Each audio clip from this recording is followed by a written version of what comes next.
Hello, everyone. This is Mark Vina with More Insights and Strategy. Today is Monday, March 30th, 2020. Doing yet another, what I like to call public service announcement type of podcast. As most of you have been listening in and watching in, I've been doing a series of podcasts on great, work from home tips as we kind of navigate through this coronavirus situation. Last night, President Trump announced that he was going to extend the federal guidelines for another 30 days. So we're looking at this situation potentially through the end of April. I think everyone has a lot of optimism that the light is at the end of the tunnel. We'll see how it goes, to kind of paraphrase our illustrious commander-in-chief. But it did occur to me over the last 2 or 3 days. There's a product that I came across, and I actually wrote about it in Forbes, almost over a year ago, if I recall. And it's a product that I think has a lot of application, especially in the food handling category. It's not technically, it's not a smart home product per se. It's decidedly non-technical, but it's still ingenious, frankly. And it's a product that I think that will have a lot of application to the situation we're going through with the coronavirus phenomenon. I hate that word phenomenon. Phenomenon technically is a good word, but I don't know any other way to describe it. And the person I have on the podcast today is Brian Dennison. Brian, please say hello. Mark, hello. How are you today? Nice to see you today, Brian. You look very chipper. And Brian, just in full disclosure, is a good friend of mine. I've known Brian for close to over 25 years. Brian and I met each other when we worked at Compact back in the early 90s, working on the Presario brand. We were key members of the team that brought the Presario brand, the first consumer brand, to life in the PC space. For those who are millennials, of course, they would absolutely not know that, but there used to be nothing but business computers a long time ago, and Compact and the Presario team, and Brian and I helped change that. And Brian, a bit ago, and I wrote about this again in Forbes about a year and a half ago, actually founded an interesting company that has a product called No Touch Easy Gloves. And it's a very interesting product because it's not a smart home product per se, but it's a product that has a lot of application, especially in the food handling space. So with that, I want to turn it over to Brian and give Brian a chance to talk a little bit about it and what he's learned, because I'm sure, Brian, you're an expert now on the food handling category. It's probably an area that I know you didn't have a lot of expertise on when we worked together at Compact 100 years ago. But let's talk a little bit about that. Absolutely. Thank you, Mark. Yes, the company No Touch Easy Gloves is headquartered here in Houston, Texas. We were originally set up and designed to provide a solution for food service workers to quickly and efficiently produce a meal for their customer in a safe way. The concept of No Touch Easy Gloves is quite simple. You put a glove on, a food service worker can don a pair of gloves in 1 to 2 seconds, saving a lot of time at a sandwich shop or a school cafeteria as the line begins to form and build at noontime for lunch. We've developed this product that allows that food service employee to put those gloves on quickly without touching the outside of the glove. So the key benefits are improved efficiency by the food service worker, and secondarily, and certainly now very, very important, food safety and the control of contamination, right, to the end user, to the customer. You know what's interesting is that gloves are not new in the food space. They've been in the food space for a long, long period of time. And I've always struggled with gloves, and it looks like this is the problem that you've solved, is that I always concerned about, if you're a food handler, or even if you're using in the kitchen, it's always, and we'll talk about applications for this in a second, is that I've always concerned that if your hands are contaminated, how do you put gloves on if your hands are contaminated? They shouldn't be. People should be washing their hands before they put gloves on. But how do you do it in a way that you're not touching the outside of the glove and contaminating the outside of the glove? So let's talk a little bit about that for a second, because Sure. It really is ingenious. Yeah, absolutely. So the patented system that we developed allows the first glove in the stack. It's a stack of gloves that hangs vertically. You put your hand into an open glove, you pull it away. The glue, there's an FDA-approved adhesive on the trailing edge of the first glove that attaches to the leading edge of glove number 2. So the action is sticking your hand in that glove, pulling it away from the stack, causing the glove behind it to register open. So you're not touching the outside of the glove. To your earlier point, food service workers, everyone in fact, should wash their hands before doing anything, and in fact, with coronavirus now, a Yes. pandemic, washing your hands more often than even before is essential. But Mhm. the idea of having, even if you don't, if your hand is contaminated, for example, you can put that glove on without touching the outside of it. Unfortunately, many studies show that a high percentage of food service workers actually don't wash their hands often enough. Right. So there is a need for protection, and that need is enhanced with our current situation. Yeah, so let's talk a little bit about that because you have, as I kind of was inferring before, you have probably learned, knowing you've probably learned a tremendous about the food handling category. And it is an interesting space, right? Because it's very high volume. Yes. There's a lot of activity going in the back. You often have workers that, frankly, are rushing to get multiple things done at the same time, and convenience is a big deal. If you could drive convenience in that operation in the back kitchen, Right. it will obviously facilitate people using the product on a much more consistent basis. So, maybe I'll phrase it this way: what are the two, three things that you know about the food handling space now that you didn't know about before you kind of decided to take this journey into this new category? Yeah, that's a very good question, Mark. We've learned a lot, to your point. All kitchens are different. There are numerous applications within the food service industry, whether it's a school cafeteria serving, elementary age children in the cafeteria line where they have a limited amount of time to get through the line, eat their meal, and return to the classroom. You have then also restaurants where a couple can enjoy a nice evening meal, and there's not as much pressure of time, but certainly they want a clean meal delivered to their table. And Mm-hmm. as I mentioned, all kitchens are unique. Large industrial kitchens have numerous stations throughout the kitchen performing numerous different jobs. Some jobs are more suited for our type of glove. Other jobs are suited for a tighter fitting latex glove, if you will. Mm-hmm. Uh, though latex does have its own set of challenges with a number of allergies associated with it that many people suffer from.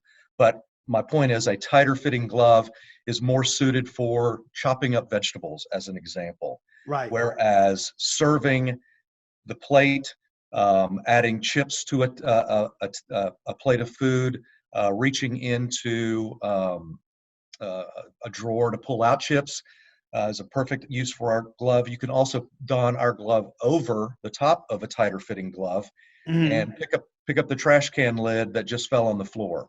Put it back on the trash can, pull our glove off, and you still have the glove underneath that's intact.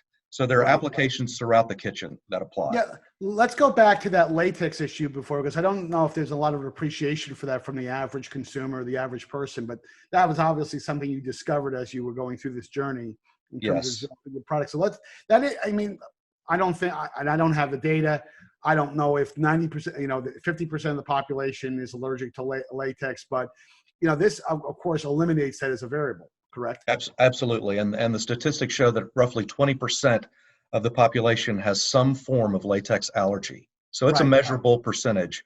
There are a number of other different types of gloves. Our glove is a cast polyethylene glove. It's a tighter fitting poly glove, kind of at the high end. I would compare it to a tighter fitting nitrile or vinyl glove. Mm-hmm. So that particular type.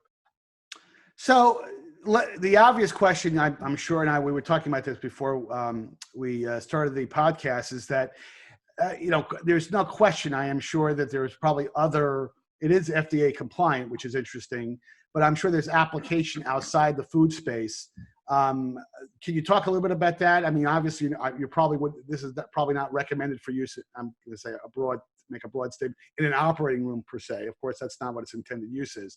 But what kind of usage applications are you getting calls for to use it outside of the food handling space? Yeah, it's been with the advent of coronavirus, the universe of application for our solution has expanded greatly. In fact, Mm-hmm. over the last 3 weeks, I would say demand for our product has quadrupled its normal run rate, and it's from applications outside of the food service industry.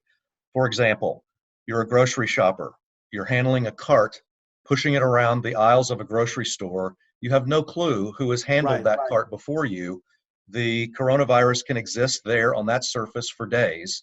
And using a glove, putting on a pair of gloves and protecting yourself is the new application for No Touch Easy gloves that we are seeing significant demand for. Grocery Right. shopping is just one example. Going to a doctor's office, a dentist's office, anywhere where there is a public location, a door, a sliding door, a freezer door, anything that you would have to open with your hand, having a protective glove on your hand, it doesn't guarantee you're not going to contract any illness, but it certainly improves your chances. Sure. You know what's amazing about that is I think we've all now have done, more food shopping in the last 3 weeks because we're going. That's really the only reason you really want to leave your home during this period. And I have noticed in my own personal observation that your experience at a Whole Foods, which has generally been very good. The Whole Foods that I have there's several near me in the valley. They have gone out of their way in terms of trying to, when they only let 50 people into the store. You have to be, 6 feet spaced apart getting in. They do try to wipe your cart when you walk in, although they don't do it all the time. Right. I would say it's about 70% of the time. And then I contrast that my experience with my local Safeway, which I tend to go for non-Whole Foods type of stuff. And there is absolutely no, sanitizing that goes on. I mean, I guess you could request it, but if you've got to request it, you're probably not going to do it. So I absolutely wish that your product would be available at my local supermarket. But having said that, and I know you can't talk about your customers specifically, you do have some a number of high-profile supermarkets on board, and I know you can't talk to them, but you can't talk to them specifically. But let's talk a little bit about that because they have shown up at supermarkets too. Yeah, the interest level among both major national chains and regional chains has skyrocketed, as I mentioned earlier, in the last 3 to 4 weeks.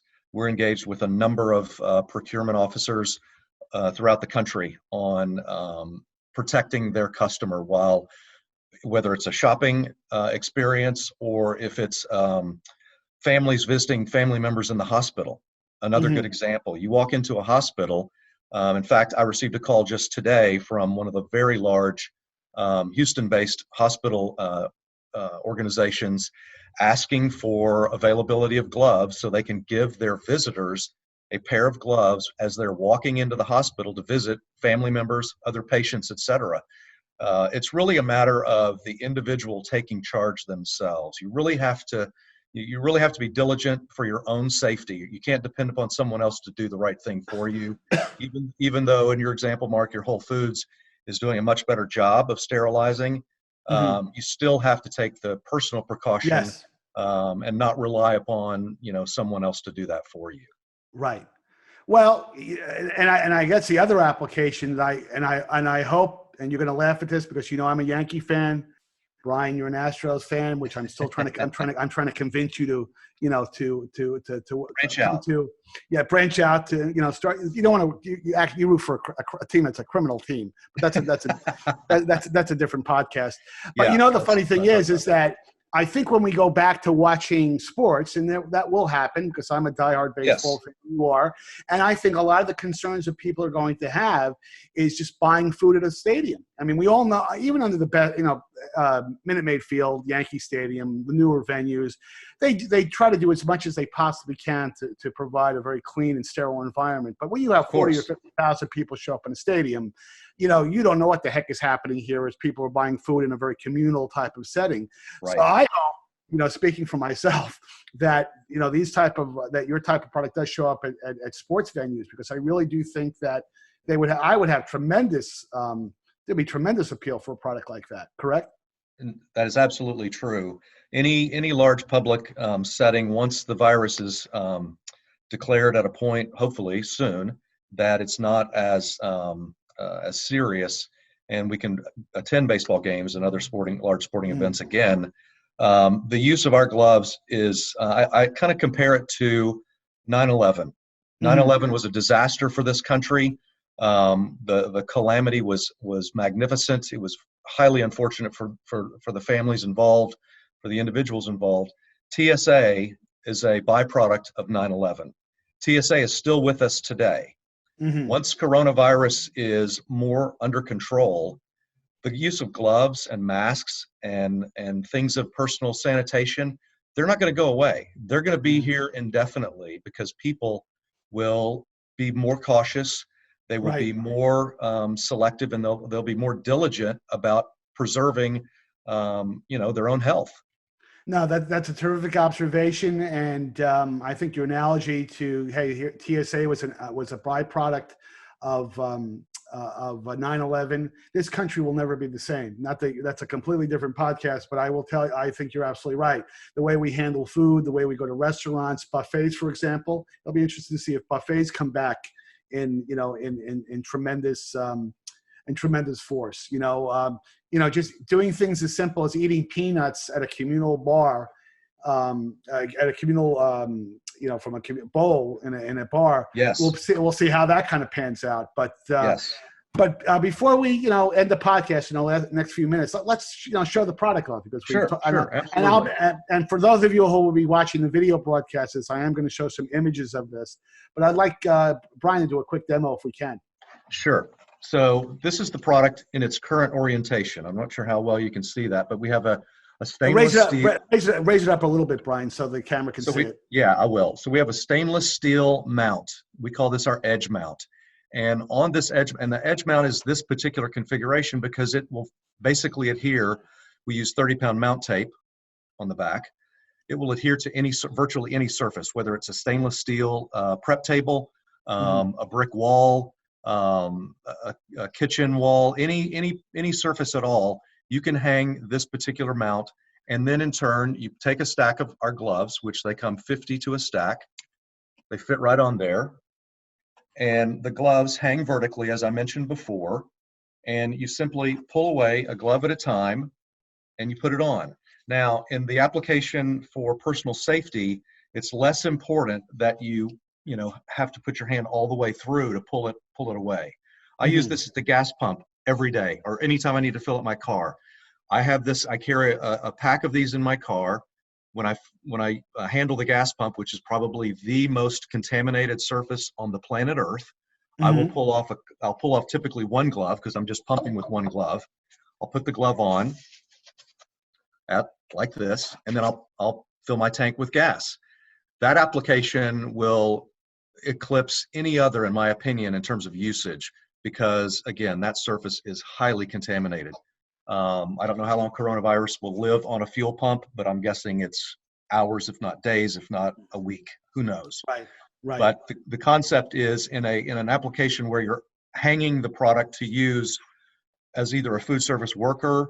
I have one of these in my kitchen as an example. I'm kind of, a germaphobe. When I empty my dishwasher, I put on a glove to take the clean dishes out and put them away. Right. So the applications are numerous and widespread, but the ease of taking a glove off of the stack is simple. I mean, it's as easy as it gets. And again, donning a pair of gloves to perform whatever task it is, from pumping gas to grocery shopping to visiting your dentist, visiting any place where you're touching a public surface. Right. You probably should wear that to the next Yankee Astros game. That way, if you kill someone and choke someone, you won't leave any fingerprints. But there will be no DNA evidence. That's an unintended application for your unintended. Yes, we do not suggest using our gloves for that purpose. Yeah. So in our remaining couple of minutes here, let's talk a little bit about first of all pricing. I mean, that's the other thing that's nice about this. It's not a very expensive product, and by the way, it also comes in multiple sizes. But let's talk about pricing, where you can buy it, and the bundles that you have available for it. Sure. We our product comes in 4 different sizes: small, medium, large, and extra large. You can select them in any quantity you like. The most popular domain for purchasing our product is our own website, notoucheasygloves.com. Go on to notoucheasygloves.com. It's all spelled out.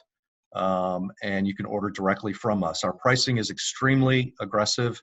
You can get the gloves anywhere from 2 to 3 cents a glove.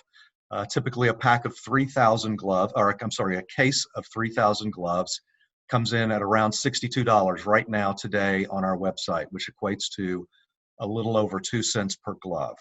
Right. Yeah, we also sell through food service distribution, but those partners are intended to supply to food service establishments. So for individual consumer use, NoTouchEasyGloves.com is the place to go. And we ship nationally, internationally, wherever the need is. Well, I suspect you're going to be a very busy camper over the next several weeks as we go through this. And I don't think the activity is going to stop. Even as we kind of get back to normal, some type of sense of normalcy after this entire crisis is over. But Brian, thank you very much. It's a terrific product. It's innovative. It's it's not terribly high tech. It's actually high tech from a design standpoint, but it's obviously not a smart product in the traditional sense. But you got to be pretty smart to use it. And I really do think it's going to make a difference. And I do appreciate your time. Absolutely. Thank you, Mark. Thank you, Brian. So to the entire Moor Insights and Strategy audience, thank you for watching today's podcast. Today's a video podcast that's available on YouTube. It'll also be available on Apple iTunes as well, the audio portion. Please follow us on our social media, Suspect Partners, that's Facebook, LinkedIn, and Twitter. Please be safe with your families. And until next time, have a great week.